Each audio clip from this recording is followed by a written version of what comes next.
Jisai yra Pasaulio banko vyresnysis finansų sektoriaus specialistas. Jisai vadovauja Pasaulio banko ekspertų komandom ir koordinuoja finansų sektoriaus vystymo programas Rytų Azijos ir Ramiojo vandenyno salų regione. Jisai specializuoja bankų restruktūrizavimo, finansinių krizių sprendimo, monetarinės politikos bei įvairiais kitais punktais. Apart Pasaulio banko, jisai yra taip pat turėjęs vadovaujančias pareigas Lietuvos banke, Tarptautinėme valiutos fonde ir kitose bankuose. Laisvalaikį jisai yra mentorius įvairiuose mentorystės programuose. Kviečiu Marių Vismantą.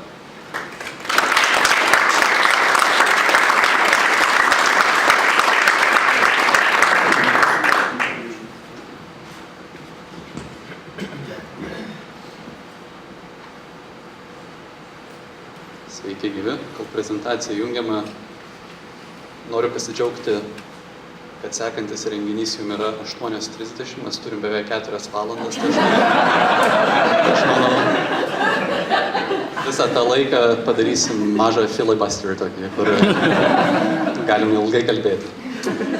O jeigu rimtai, labai džiaugiuosi būdamas šiandien su jumis, dėkoju organizatoriams, kurie mane pasikvietė.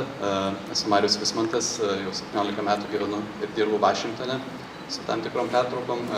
Kaip buvo minėta, dirbu Pasaulio banke. Bet pradėjau savo karjerą Lietuvos banke prieš daug metų.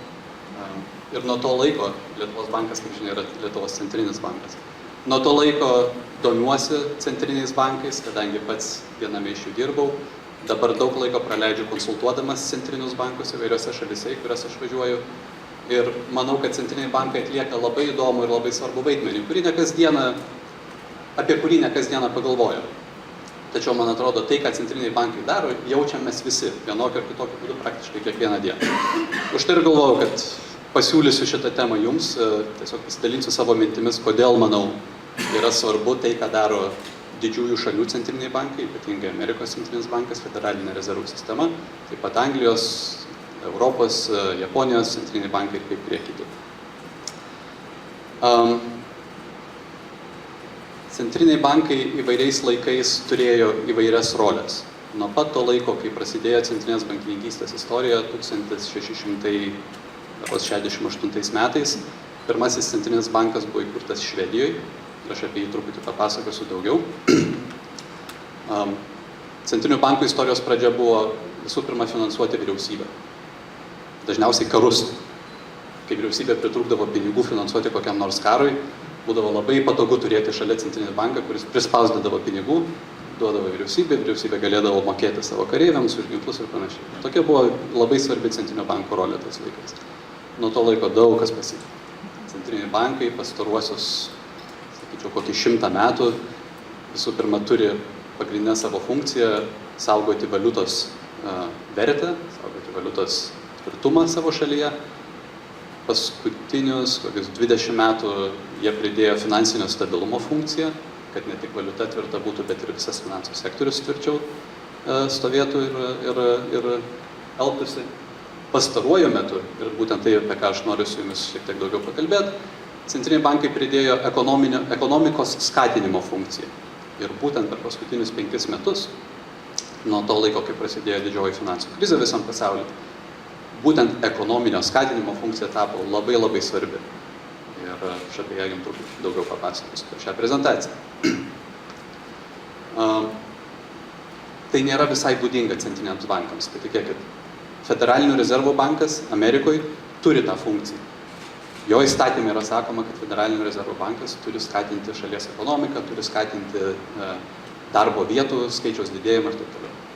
Daugumoj kitų pasaulio šalių to nėra. Centriniai bankai paprastai atsako tik už valiutos tvirtumą. Už tai įdomu, kas dabar vyksta. Kad vis daugiau ir daugiau centrinių bankų prisideda tą naują ekonominio skatinimo funkciją. Kodėl aš pasirinkau būtent tokį pavadinimą savo kalbą? Reikia pinigų, pinigų yra. Trumpas ekskursas į lietuvišką istoriją. Nežinau, ar šitoj salėje yra kas nors, kas girdėjo, atsimena Sekundės banką Lietuvoje. Jeigu yra, pakelkit ranką. Man labai įdomu. Nėra ne vieno, aš vienintelis turbūt esu, bet papasakosiu, kodėl tai svarbu. Sekundės bankas buvo labai liūdnai pagarsėjęs bankas Lietuvoje. Veikė nuo 1991 iki 1994 metų, viso labo 3 metus. Tie metai buvo bankininkystės naujai laisvę atgavusi Lietuvoje pradžia. Buvo visiškai laukiniai rytai. Laukinė centrinė Europa, laukinė kas tik norit. Laukinė bankininkystė. Kas ką norėjo, tas tą darė. Niekas nežinojo, kaip iš tikrųjų bankininkystę daryti, ką reiškia palūkanos, ką reiškia skolintis, kas kaip išmanė, tas kaip darė. Atsirado Sekundės bankas, atsirado energingas verslininkas, kuris jį įkūrė, kuris paskui praleido daug metų kalėjime už tą savo energiją. Ir sugalvojo legendinį šūkį, kuris yra mano kalbos dalis. Reikia pinigų, pinigų yra. Visi lietuviai puolė nešti pinigus į tą banką. Kodėl? Bankas mokėjo 10% palūkanų per mėnesį. Per mėnesį. Buvo didelė infliacija Lietuvoje, taip.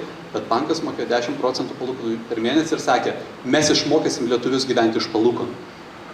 Praktiškai dirbti nebereikia. Visas savo santaupas neši į Sekundės banką, per mėnesį pasiimi 10%, per metus 120 ar dar daugiau, gyveni laimingi. Žmonės pardavė turtus, butus, mašinas, skolinosi vieni iš kitų, kad tik galėtų nunešti ir įdėti pinigus į Sekundės banką, nes reikia pinigų ir mokamos milžiniškos palūkanos. Kas tai yra? Turbūt niekam iš jūsų nepaslaptis, kad tai yra didžiulė finansinė piramidė, elementari Ponzi scheme.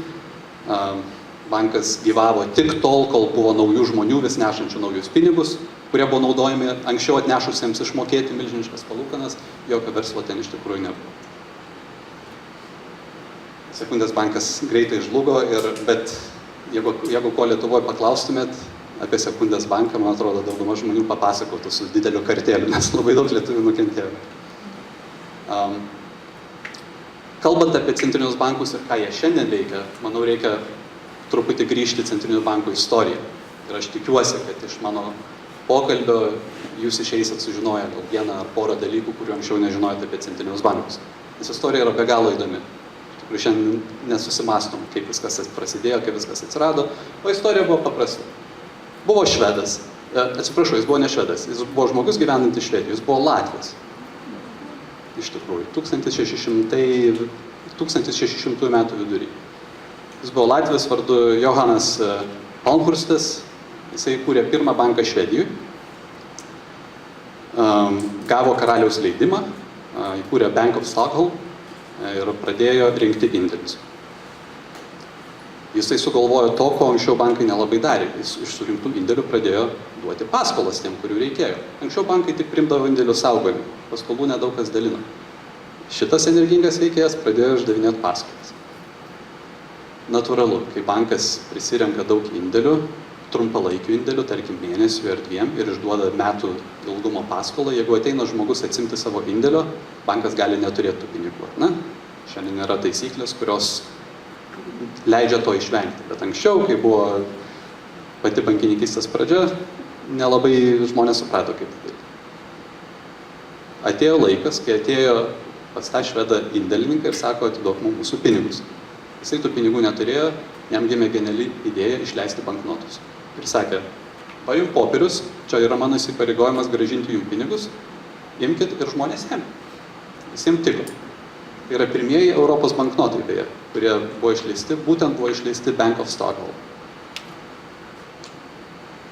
Sutrumpinant visą istoriją, kas atsitiko, Johanas Palmstruchas išleido per daug tų banknotų. Ką per ilgą istoriją centriniai bankai padarė ne vieną ir ne du, daugybę kartų. Jis buvo pirmasis. Išleido per daug tų banknotų, galų gale bankas žlugo, bankrutavo, iš jo buvo atimti visi titulai ir jis buvo nuteistas myriop. Ir jam ruošėsi nukirsti galvą, bet paskui karalius jo pasigailėjo, pasodino į kalėjimą, jis mirė kalėjimą. Jo bankas nežlugo. Jisai žlugo kaip bankininkas. Bankas nežlugo. Bankas išliko ir jo pagrindu 1668 metais buvo įkurtas pirmasis pasaulio centrinis bankas, kuris veikia ir šiandien. Švedijos Riksbankas. Tai tokia trumpa istorija, kaip viskas prasidėjo. Vėlgi, centriniai bankai kūrėsi, įsikūrė Anglijos centrinis bankas 600 metų pabaigoje, po to sekė iš tų didžiųjų bankų. Japonijos centrinis bankas 800-aisiais kažkada, Amerikos federaliniai rezervai 1913 sukurti. Žodžiu, per visą tą istoriją buvo įvairių klaidų, taip švelniai pavadinus. Kokią pagrindinę klaidą daro centriniai bankininkai? Prispausdina per daug pinigų. Nes kodėl jie tą gali daryti? Centriniai bankai šiandien vieninteliai, kurie gali spausdinti pinigus su nedidelėm išimtim. Anksčiau pinigus spausdindavo daugas. Individualūs komerciniai bankai spausdindavo pinigus, kol gal gale ekonomikos mokslas išsivystė iki tol, kad tik centriniai bankai gali spausdinti. Kartais jie prispausdindavo per daug. Keletas įdomių epizodų, kai centriniai bankai tikrai per daug prispausdino, yra Veimaro Respublika, turbūt labiausiai žinomas ir labiausiai cituojamas hiperinfliacijos epizodas. Hiperinfliacija yra, kai kainos auga neįtikėtinais mastais, šimtais, tūkstančių, milijonais procentų per metus. Vienas iš tų epizodų - infliacija Veimaro Respublikoje 21-23. Vokietija turėjo mokėti reparacijas kaip karą pralaimėjusioji šalis, karą laimėjusioms šalims, kadangi neturėjo pakankamai pinigų, nusprendė prispausdinti tų pinigų. Vokietijos markė pasidarė tokia nevertinga, kad vaikai žaidė iš jos statė kažkokias savo figūras, žmonės klijuodavo Vokietijos markėmis savo sienas kaip tapetais, arba važiuodavo duonos nusipirkti veždami šitą kiekį markių su vežimėliu. Vežimėlis buvo vertingesnis negu visi pinigai ant jos krūvų. Kitas įdomus epizodas, daug ankstesnis, yra hiperinfliacija Zimbabvėje. Yra tikras banknotas.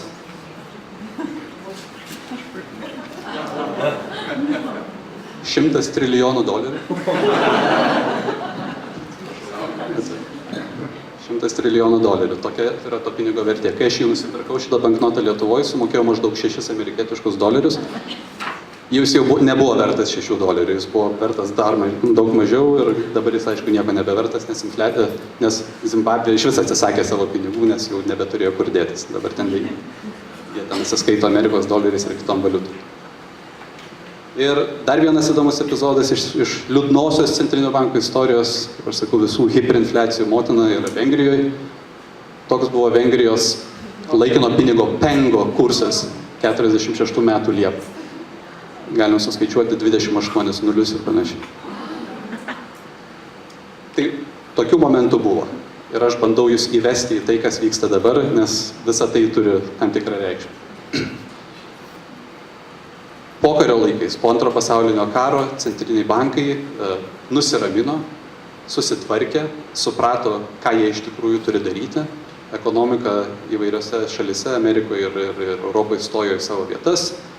Ir turbūt galima laikyti visą pokario laikotarpį kaip pakankamai stabilaus, nuolatinio augimo ir pakankamai augimo apie didelių krizių metais. Buvo krizių visokių, buvo naftos krizė ir panašios, bet apskritai tas periodas buvo tikrai ramus ir saugus palyginus su to, kas buvo anksčiau. Kai kurios išimtis buvo, kaip Zimbabvė, bet Zimbabvėje ir kai kuriuose šalise jie darė daugiau klaidų negu tarkim, Amerika. Kol neatėjo 2007 metai ir 2008. Visi žinom, kas įvyko. Šitie įvykiai pakeitė viską centrinių bankų veikloje ir istorijoje. Pakeitė supratimą, kad ne viskas, ką centriniai bankai daro, ne visos funkcijos, kurias jie turi, yra pakankamos išgyventi sunkiuosius periodus, kaip pavyzdžiui tą periodą, kuris prasidėjo 2008 metais. Centriniai bankai labai stipriai pakeitė savo požiūrį ir aš parodysiu. Šitie centriniai bankininkai noriu, kad yra gyvi žmonės. Gyvi žmonės, kurie vadovauja centriniams bankams. Aš parodžiau po porą centrinių bankininkų, nes vieni pradėjo pinigų spausdinimą 2007-2008 metais, kiti toliau tęsė. Tai pirmieji nuotraukų porose pradėjo. Viršutinė pora Greenspanas ir Bernanke Amerikoje, Kingas ir Kearney Anglijoje, Trichet ir Super Mario Draghi, kaip jį vadina, Europoje ir Shirikawa ir Kuroda Japonijoje. 4 poros pačių įtakingiausių pasaulio centrinių bankininkų, kurie pradėjo spausdinti pinigus iki šiol neregėtais mastais. Buvo išskyrus tuos labai keistus infliacijos epizodus, apie kuriuos aš jums pasakoju. Viskas dabar yra daroma suvokiant, kad tai yra pavojinga, kad paprastai centriniai bankai to neturėtų daryti, bet nėra jokios kitos išeities. pasaulio centriniai bankininkai suprato, kad nėra jokios kitos išeities išgelbėti ekonomikas, išlaikyti tą gerovės lygį, kuris buvo iki 2007-2008 metų, kaip tik pradėti spausdinti pinigus. Atrodo labai keista, bet iš tikrųjų galbūt ir girdėjo tai, kas vadinasi quantitative easing Amerikoje arba nekonvencinės monetarinės priemonės, unconventional monetary policies. Visa tai yra milžiniškas pokytis centrinių bankų istorijoje. Europos centrinio banko vadovas Mario Draghi yra pasakęs, whatever it takes, mes padarysim viską, kas nuo mūsų priklauso, kad atstatyti Europos ekonomikos augimą ir išlaikyti tą gerovę. Visi kiti centriniai bankininkai praktiškai pasakė tą patį, galbūt kitais žodžiais. Man net sunku papasakoti, kaip tai yra skirtinga nuo to, kas buvo anksčiau. Toj pačioj Europai, Vokietijos centrinis bankas, kuris buvo pats svarbiausias bankas, buvo be galo konservatyvus. Niekada nebūtų skolinęs jokiai vyriausybei, niekada nebūtų prispausdinęs jokių papildomų pinigų ekonomikai skatinti.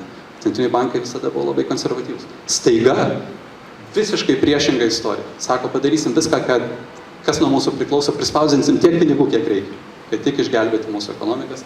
Ta jie ir daro. Ir sėkmingai, ir didžiuliais mastais. Aš savo kalbos santraukoje, kuri yra atspausdinta jūsų brošiūrose, paminėjau vieną skaičių, iš tikrųjų pasitikrinau, skaičius yra šiek tiek kitas. Kiek yra prispausdinta naujų pinigų skatinti ekonomikos? 6,4. Ne milijono, ne milijardo, trilijono dolerių. Atrodo, palyginus su ekonomikos dydžiais, tos pačios Amerikos, kurios dydis yra 16 trilijonų dolerių per metus bendro produkto sukūrimas ir kitų šalių, gal neatrodo tokia beprotiškai didelė suma, bet palyginus su tuo, kas buvo iki tol, tai yra neįtikėtinas posūkis centrinių bankų veikloje ir istorijoje. Tai aš tą noriu pabrėžti, kad jūs suvoktumėt, kad tai, kas iš tikrųjų šiuo metu vyksta, yra labai, labai įdomu ir svarbu viso pasaulio ekonomikos ir centrinių bankų istorijoje. Vėlgi, grįžtam prie to paties, reikia pinigų, pinigų yra. Anksčiau kažkada savo laiku tą darė Sekundės bankas, labai nesėkmingai. Šiandien tą daro praktiškai patys svarbiausi pasaulio centriniai bankai. Netgi kai kurios mažos šalis, mažesnių šalių centriniai bankai, su kuriomis aš tiesiogiai dirbu, irgi bando tą daryti. Jie labai daug rizikuoja, visi supranta, kad tai yra didelė rizika. Ką tai reiškia mums? Mums tai reiškia, kad ir mes tą matom kiekvieną dieną. Palūkanų normos yra labai žemos, vėl galima pirkti namus, vėl galima skolintis, vėl galima leisti pinigus. Būtent to ir siekiam. Vienintelis būdas išlaikyti gerovę ir skatinti ekonominį augimą centriniams bankams, kaip jie tą mato, yra išleisti į apyvartą daugiau pinigų, kad mes visi, kiekvienas iš mūsų savo kišenėse jaustumėmės, kad turim daugiau, kad mūsų akcijos turimos pakilo, nes yra daugiau pinigų, kurie gali jas nupirkti ir taip toliau. Aš aišku tikiuosi, kad šį kartą tas reikia pinigų yra šūkis, nebus taip liūdnai panaudotas kaip kažkada Lietuvoje. Ir aišku tikiuosi, kad centriniai bankininkai sugebės susitvarkyti su tomis problemomis, kurios ateis kažkada ateityje. Visi supranta, kad bus problemų dėl to spausdinti. Bet manoma, kad čia yra mažesnė blogybė dabar spausdinti pinigus ir vėliau tvarkytis tam su didesnė infliacija ar didesniam kainom, negu dabar nieko nedaryti. Toks yra pasirinkimas. Ir tai yra sunki dilema. Mano noras, mano lūkestis yra, kad jūs po šiandienos galbūt labiau atkreipsit dėmesį, ką kartais praneša Federalinio rezervo bankas arba kiti centriniai bankai. Pagalvosit, ir vėl jie sako, kad per šį mėnesį išleistant 20 ar 30 milijardų dolerių perkant kažkokius vertybinius popierius. Dabar jūs žinosit truputį daugiau, kodėl jie tą daro, nes jie nemato kitos išeities. Jau turbūt didysis pinigų spausdinimas pasibaigė, spausdinimo bus mažiau, bet šitas laikotarpis tikrai išliks istorijoje ir mano lūkestis, kad ir jūs geriau suprasit, kodėl centriniai bankai kartais užsiima labai iš šono atrodančiais keistais dalykais. Tai ačiū jums už dėmesį ir jeigu turit klausimų, maloniai atsakysiu.